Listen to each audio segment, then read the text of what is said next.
FIFA just destroyed a 96-year-old tradition. For the very first time, traditional winners' medals are officially dead. And what's replacing them? Massive American-style Super Bowl rings for the 2026 World Cup champions. In this explainer, we're going to uncover exactly why they did it.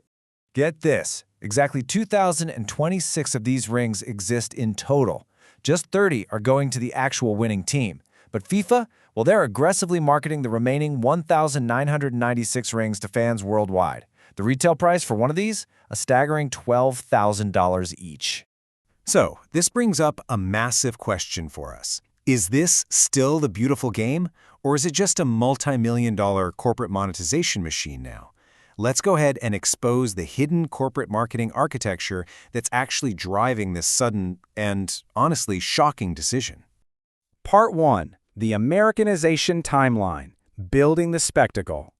North American entertainment infrastructure has slowly devoured old-school football heritage, literally piece by piece. First, we saw a 48-team format expansion, which bumped total matches up to 104. Then came mandatory hydration breaks, adding 3 minutes per half. Next, a Super Bowl-style halftime show lasting a full 25 minutes. And finally, these championship rings, completely replacing the traditional focus on historic medals. The math here is absolutely crucial.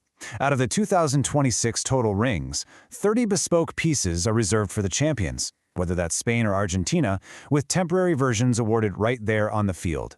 Then, those 1,996 serial-numbered rings hit the public market. So the champions take 30, and elite consumers take the rest. But you know what FIFA kept completely hidden from the fans? A brewing cultural war.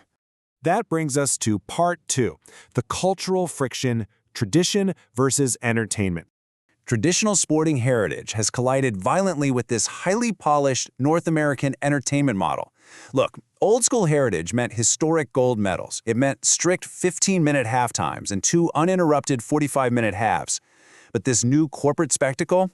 It's all custom diamond rings, 25-minute pop concerts, and essentially 4 commercially sponsored quarters. Global football purists have watched in anger as hydration breaks chop their beloved game into quarters. Uruguay coach Marcelo Bielsa stated it pretty bluntly. He said, "Playing 4 periods instead of 2 alters the culturally constructed conception of how to interpret football. In my view, it adds nothing and takes away a lot." And top managers agreed with him. England coach Thomas Tuchel warned that these commercial interruptions shattered the match's core identity, noting that it changed the game much more than he initially expected.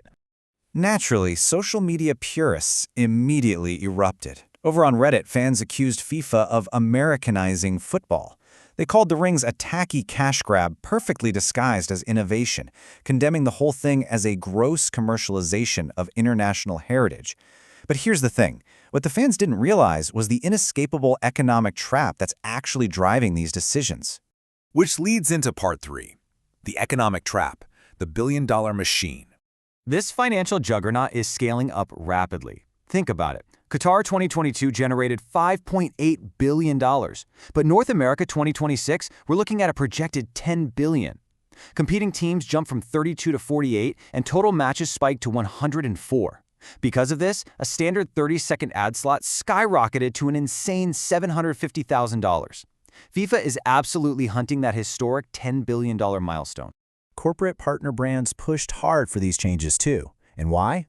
Well, to maximize on-camera screen time and monetization, of course. Major brands dropped up to $100 million for tournament-specific partnerships, so naturally they demanded maximum visibility for those huge investments. They even went as far as doubling halftime to 25 minutes just for a pop star spectacle, completely breaking FIFA's own strict rules in the process. We're talking Justin Bieber, Madonna, Shakira, BTS. It's a total, undeniable entertainment takeover. And then you add the U.S. president's attendance to the mix. President Donald Trump will be attending the MetLife Stadium showdown between Spain and Argentina, turning this final into an unprecedented American spectacle of massive scale. But hold on, what about those innocent water breaks we mentioned earlier? Let's redefine the so-called hydration break. Officially, sure, it's a mandatory 3-minute pause around the 22nd and 67th minutes for player welfare. But functionally, it provides highly lucrative mid-half commercial advertising windows. Those tiny 3-minute pauses actually generated up to $750,000 per 30-second broadcast slot. So that brings us to our final section, the beautiful game's death and the ultimate cost. Here is your final takeaway from this explainer. Does this represent the hyper-profitable, totally inevitable evolution of global entertainment, or are we looking at the absolute death of the beautiful game's romance? We really want to hear your thoughts, so tell us down in the comments.